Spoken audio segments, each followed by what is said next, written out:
Hello and welcome to Prep Smart for TGT PGT. This channel provides content for all TET, TGT and PGT exams.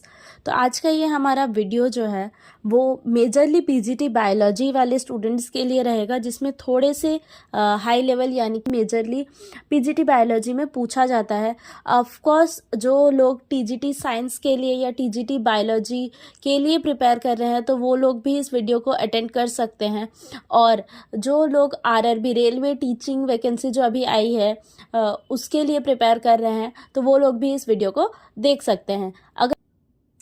अगर इस video का PDF note या biology से related free notes अगर आपको चाहिए तो जरूर इस वीडियो के डिस्क्रिप्शन में टेलीग्राम चैनल का लिंक होगा, उसे ज्वाइन करिएगा. वहाँ मैं फ्री नोट्स ज़रूर से शेयर करूँगी. तो चलिए शुरू करते हैं आज के क्वेश्चन से. Which of the following does not serve as evidence of evolution. तो ये क्वेश्चन हमें पूछा जा रहा है कि डज नॉट सर्व, कौन सा जो ऑप्शंस में दिया हुआ है वो एविडेंस ऑफ इवोल्यूशन की तरह नहीं काम करता है. Does not serve as a evidence of evolution. तो इनमें से हम ऑप्शंस रीड करते हैं. ए में दिया है comparative biochemistry, B is natural selection, C is fossils and D is comparative anatomy. तो कंपैरेटिव बायोकेमिस्ट्री हो या एनाटॉमी हो या फॉसिल्स हो, वो सभी क्या है, इवोल्यूशन का एविडेंस हमें देती हैं. जबकि जो नेचुरल सिलेक्शन है वो क्या होगा, ये हमें एविडेंस नहीं देती है. ये क्या होता है, ये होता है एक तरह का मैकेनिज्म ऑफ इवोल्यूशन, कि इवोल्यूशन होता कैसे है. नेचुरल सिलेक्शन वो डिफाइन करती है, ना कि वो कोई एविडेंस देती है. तो ये हमारा जो आज का फर्स्ट क्वेश्चन का आंसर हो जाएगा कि कौन सा जो टाइप है वो एविडेंस ऑफ एवोल्यूशन नहीं है, तो वो होगा नेचुरल सिलेक्शन. सेकेंड क्वेश्चन पे चलते हैं. Second question, which is the function of Nissl's granule. Nissl's granule हमें कहाँ देखने को मिलता है. निसल्स ग्रैन्यूल कहाँ प्रेजेंट रहती है, ये प्रेजेंट रहती है नर्व सेल्स में प्रेजेंट रहती है. और इसका आंसर क्या हो जाएगा, निसल्स ग्रैन्यूल क्या फंक्शन करती है नर्व सेल्स में. ऑप्शंस देखते हैं. A site of lipid synthesis, site of myelin synthesis, site of protein synthesis या स्पीड अप नर्व इम्पल्सेस. तो ये क्या करती है, ये करती है साइट ऑफ प्रोटीन सिंथेसिस, यानी कि निसल ग्रैन्यूल्स जो कि नर्व सेल्स में प्रेजेंट रहते हैं उनमें होता है प्रोटीन का सिंथेसिस. तो इसका ऑप्शन जो है सी करेक्ट होगा. नेक्स्ट थर्ड क्वेश्चन पे चलते हैं. The chemicals released in the human body during an anaphylactic shock. अभी एनाफेलेटिक शॉक क्या होता है, ये एनाफेलेटिक शॉक को आप इजीली ऐसे याद रख सकते हैं कि एक नॉर्मल सा चीज़ है एंड उस पर कोई बॉडी जो है वो ओवर रिएक्ट कर रही है. तो एनाफेलेटिक शॉक को ऐसा कहा जा सकता है कि overreaction to harmless substances. ठीक है, तो ऐसे ओवर रिएक्शन के टाइम पे बॉडी क्या रिलीज करती है, कौन से केमिकल्स जो है वो रिलीज करती है, यही हमें पूछा जा रहा है. ऑप्शंस देखिए क्या क्या है. ऑप्शंस दिया गया है एड्रेनलिन्स, हिस्टामिन्स एंड सेरोटोनिन्स, इंटरफेरॉन्स और कॉम्प्लीमेंट प्रोटीन्स. एड्रेनलिन को क्या कहा जाता है, वो एक हैप्पी हार्मोन, फाइट हार्मोन होती है. हिस्टामिन एंड सेरोटोनिन जो है वो वही केमिकल्स हैं जो एनाफेलेटिक शॉक में रिलीज करती है human body. Interferons and complement proteins जो है वो immunity related other chemicals and molecules हैं. तो यहाँ का हमारा फर्स्ट जो सेकेंड ऑप्शन है हिस्टामाइंस एंड सेरोटोनिन्स, ये हमारा आंसर होगा थर्ड क्वेश्चन का. ठीक है, यानी कि हिस्टामाइंस एंड सेरोटोनिन्स ही ऐसे केमिकल्स हैं जो रिलीज करती है ह्यूमन बॉडी एनाफेलेटिक शॉक के दौरान. हिस्टामिन क्या करती है, वो ड्रॉप कर देती है ब्लड प्रेशर को. और कौन सबसे ज़्यादा हिस्टामिन रिलीज करता है, कौन से सेल्स हैं जो हिस्टामिन्स को रिलीज करते हैं, वो है मास्ट सेल एंड बेसोफिल्स. ये क्या रिलीज करते हैं, रिलीज करते हैं हिस्टामिन्स को. ठीक है, तो यहाँ हमारा ये थर्ड क्वेश्चन खत्म होता है. फोर्थ को देखते हैं. विच of the following is an example of living fossil. क्या पूछ रहा है, हमें एक एग्जाम्पल पूछ रहा है लिविंग फॉसिल का. ऑप्शंस पढ़िए क्या क्या दिया है. Limulus, क्यूलक्स, लोक्यूस्टा and Laccifer. तो इनमें से कौन सा ऑप्शन ट्रू होगा, ठीक है, लाइमुलस क्या है, एग्जाम्पल है लिविंग फॉसिल का। अदर नेम बताइए क्या होता है लाइमुलस का। ये होता है अटलांटिक हॉर्स शू क्रैब, यानी कि ये क्रैब है जो एक लिविंग फॉसिल की तरह कंसिडर किया जाता है। तो 4 का आंसर क्या हो जाएगा हमारा, 4 का आंसर है ए। 5th नंबर क्वेश्चन पे चलते हैं। द टाइप ऑफ एस्टिवेशन इन केसिया फ्लावर इज। एस्टिवेशन का मतलब पता है, एस्टिवेशन होता है हमारा फ्लावर का कैसा, फ्लावर में जो है वो पेटल्स का जो कैसा अरेंजमेंट है वो होता है एस्टिवेशन। तो इसमें से केसिया फ्लावर में जो एस्टिवेशन है वो कैसा रहता है, वो रहता है इम्ब्रिकेट टाइप। वो कैसा होता है, इम्ब्रिकेट टाइप होता है। इम्ब्रिकेट टाइप में कैसे हमें देखने को मिलते हैं, जो पेटल्स होते हैं वो ओवरलैप करके रहते हैं एक दूसरे के ऊपर, ओवरलैप्ड रहते हैं, बट उनमें जो है कोई पैटर्न नहीं रहता है ओवरलैपिंग का। इससे ही सिमिलर एक होता है वो है ट्विस्टेड। ठीक है, ट्विस्टेड में भी ओवरलैपिंग देखा जाता है बट इन पैटर्न ओवरलैपिंग रहता है। और जो ये 2 टाइप्स दिए हुए हैं वैक्सिलरी, वैक्सिलरी में कैसे रहते हैं, वैक्सिलरी में मेजरली हमें ये पी और बीन्स में देखने को मिलता है, जिसमें 2-3 और कंपोनेंट्स होते हैं, जैसा कि कील हो गया, वैसे कंपोनेंट्स रहते हैं। और वेलवेट में हमें कैसा अरेंजमेंट देखने को मिलता है, वो है क्लोज, बट जो सारे पेटल्स रहेंगे वो क्लोज रहेंगे, आपस में क्लोज रहेंगे, बट जो उसमें है वो ओवरलैप्ड नहीं रहेंगे। ठीक है, क्लोजली टच्ड रहेंगे बट ओवरलैप्ड नहीं रहेंगे। तो ये था different type of aestivation. And केसिया फ्लावर में हमें क्या देखने को मिल रहा है, इम्ब्रिकेट एस्टिवेशन, यानी कि 5th का आंसर हो जाएगा हमारा सी। 6 नंबर क्वेश्चन देखते हैं। Root nodules have leguminous haemoglobin. Root nodules कैसे प्लांट्स में रहते हैं, लेग्यूम्स प्लांट्स में रहते हैं और उनके पास रहता है लेग्यूमिनस हेमोग्लोबिन। उन्हें लेग हेमोग्लोबिन कहा जाता है और उनका फंक्शन क्या होता है पूछ रहे हैं।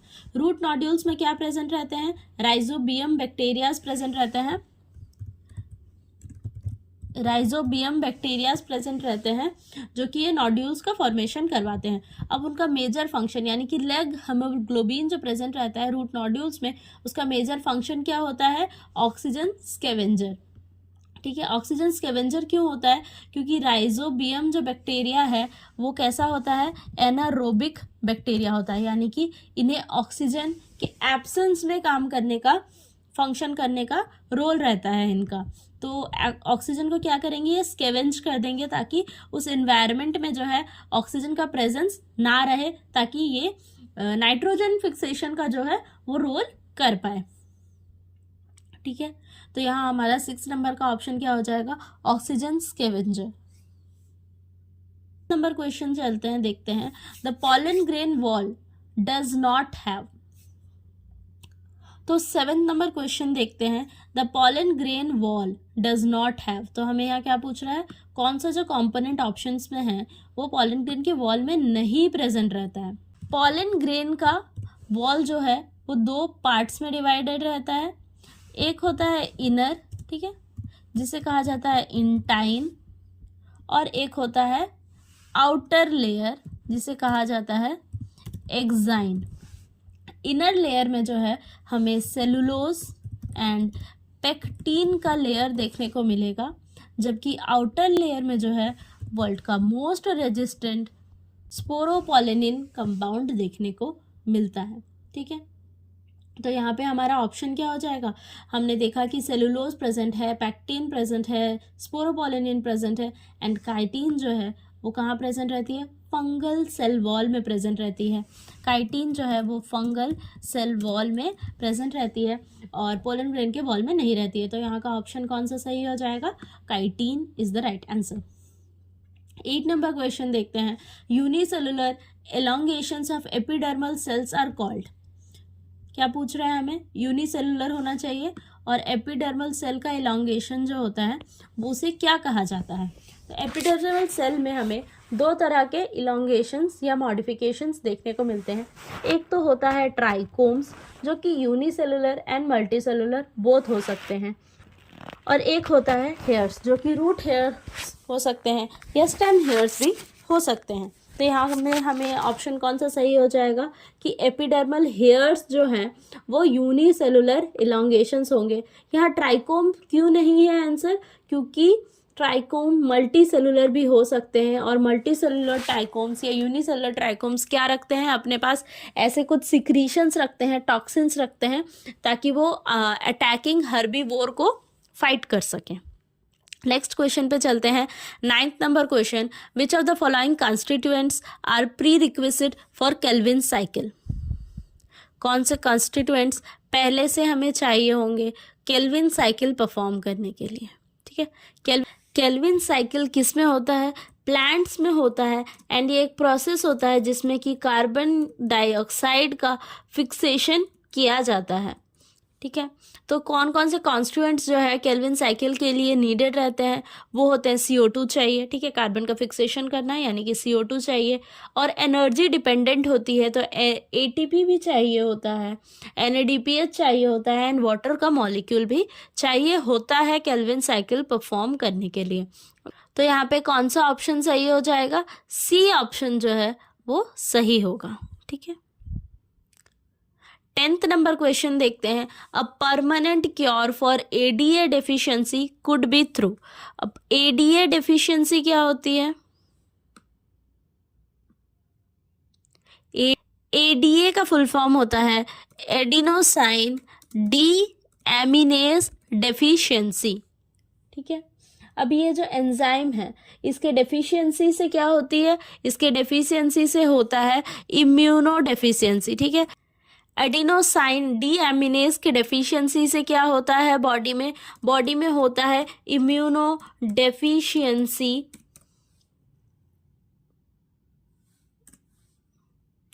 जिससे कि बॉडी में क्या होगा, इफेक्ट करेगी ये डेवलपमेंट एंड फंक्शन किसका, ऑफ लिम्फोसाइट्स।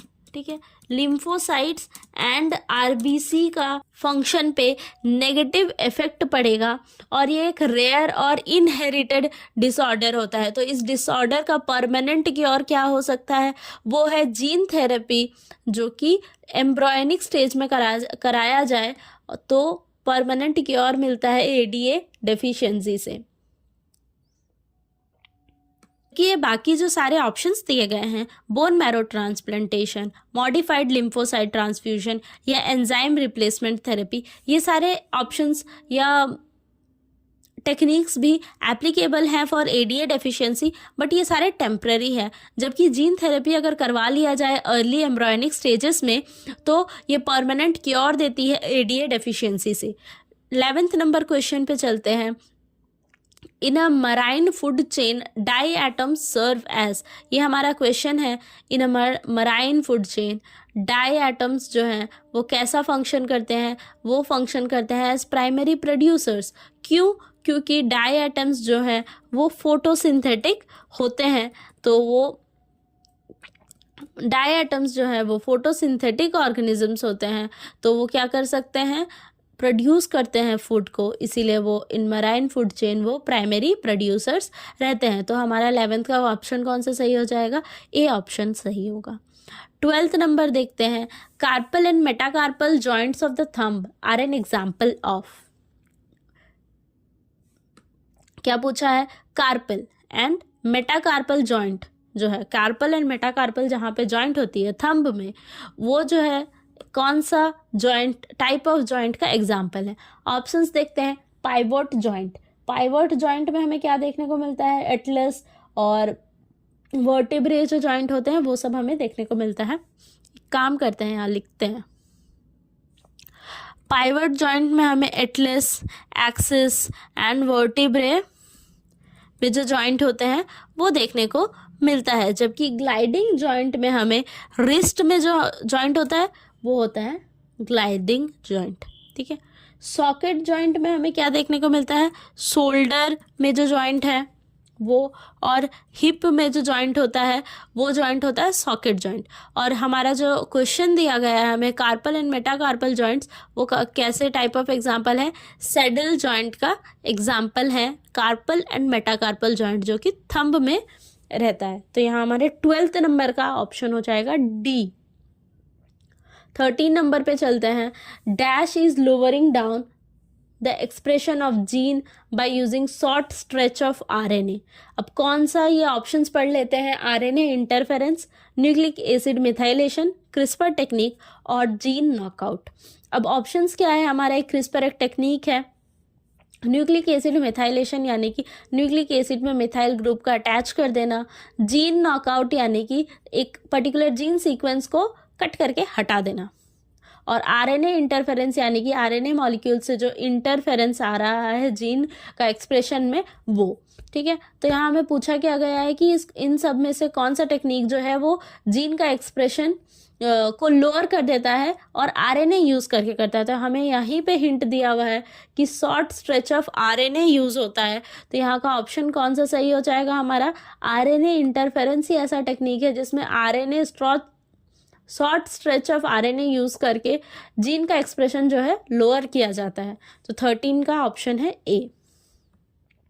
14th नंबर पे चलते हैं। 14 is Parbhani Kranti is a hybridised variety of. Parbhani Kranti एक हाइब्रिडाइज्ड वेराइटी है कौन से वेजिटेबल का। तो हमारे यहाँ पे ऑप्शन क्या हो जाएगा, वो है ओकरा यानी कि भिंडी का हाइब्रिडाइज्ड वेराइटी है परभनी क्रांति। 15 नंबर पे चलते हैं। The number of polypeptide chain in insulin and proinsulin respectively are. Insulin जो है वो प्रो इंसुलिन से बनती है एंड प्रो इंसुलिन में जो है वो 3 चेन होते हैं। क्या क्या, ए, बी एंड सी चेन होता है, जबकि इंसुलिन जो प्रो इंसुलिन से ही कट के बनती है उनमें जो है 2 चेन ही प्रेजेंट रहते हैं। क्या क्या चेन प्रेजेंट रहते हैं, वो है ए एंड बी। सी वाला चेन जो है वो है कट जाता है। ठीक है, और ए और बी क्यों नहीं कटते हैं, क्योंकि ए और बी में होता है डाइसल्फाइड लिंकेज रहता है। ठीक है, डाइसल्फाइड लिंकेज रहता है, और ए बी से यहाँ जो ए बी सी का जो 3 चेन है पॉलीपेप्टाइड का, ये सी में कट होगा। एंड इंसुलिन जब बनेगी, प्रो इंसुलिन से इंसुलिन बनेगी तो सिर्फ उसमें 2 चेन होगा, वो है ए और बी। अच्छा, प्रो इंसुलिन से पहले भी एक पॉलीपेप्टाइड चेन होती है, उसे कहा जाता है प्री प्रो इंसुलिन।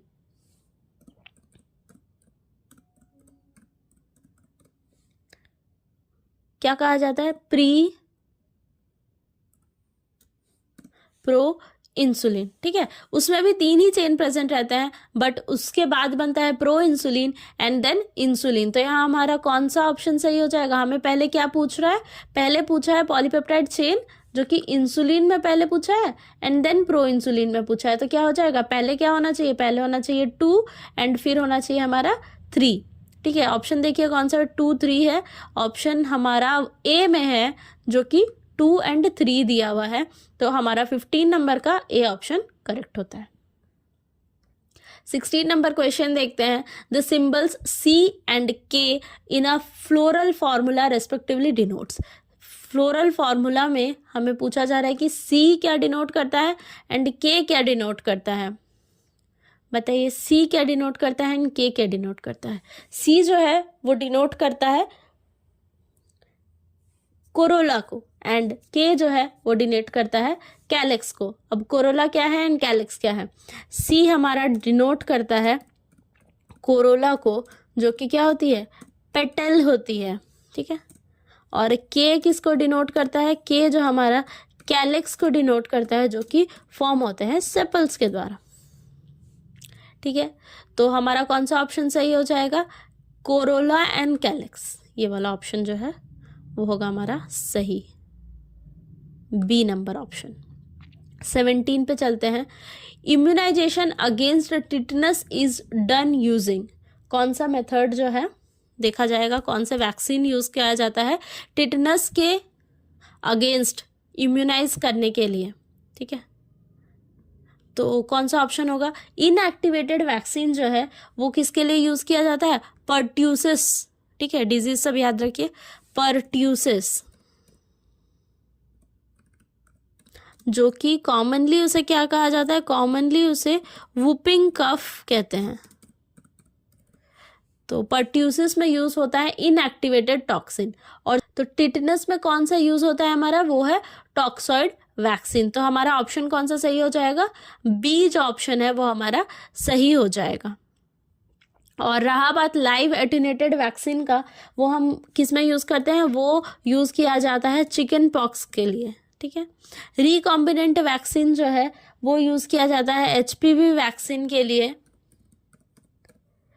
और जैसे हेपेटाइटिस बी हो गया, वैसे सारे वैक्सीन्स में, वैसे सारे डिजीज के वैक्सीन्स में यूज किया जाता है रिकॉम्बिनेंट वैक्सीन। 18 नंबर क्वेश्चन देखते हैं। During photosynthesis the majority of light is trapped by which of the following pigments. तो क्या पूछ रहा है हमें? फोटोसिंथेसिस के दौरान जो है लाइट ट्रैप होती है, लाइट कन्वर्ट होती है केमिकल एनर्जी में, तो कौन सा जो पिगमेंट है वो ज़्यादा लाइट को ट्रैप करती है? पिगमेंट क्लोरोफिल हो जाएगी, ऐसे सारी पिगमेंट जैसे कि कैरोटिनॉइड्स, ज़ैंथोफिल्स, ये सब कोई जो है लाइट को ट्रैप करते हैं, ये सारे पिगमेंट्स। लेकिन ज़्यादा कौन करता है? वो है हमारा क्लोरोफिल ए जो है वो ज़्यादा लाइट को ट्रैप कर पाती है। तो यहाँ ऑप्शन हो जाएगा हमारा ए सही। 19th क्वेश्चन को देखते हैं। In primary succession on rocks which species serve as the pioneer species. Pioneer species जो फर्स्ट ग्रोन होंगे स्पीसीज वो कौन से होंगे? वो होंगे लाइकन्स, ठीक है। लाइकन्स कैसे बनते हैं? लाइकन्स बनते हैं हमारा symbiotic association between fungus and algae से बनता है लाइकन। तो ये इसका आंसर क्या हो गया? 19th का आंसर हो गया हमारा 19 का ए, दैट इज लाइकेंस। ये लास्ट क्वेश्चन है हमारा जो है 20 number question, that is zona pellucida is formed. Zona pellucida जो है कब फॉर्म करती है? Before primary oocyte is formed, in follicular cells, in secondary oocyte, in follicular cells and primary oocyte both. Zona pellucida जो है कैसी layer रहती है? ग्लाइकोप्रोटीन की लेयर रहती है,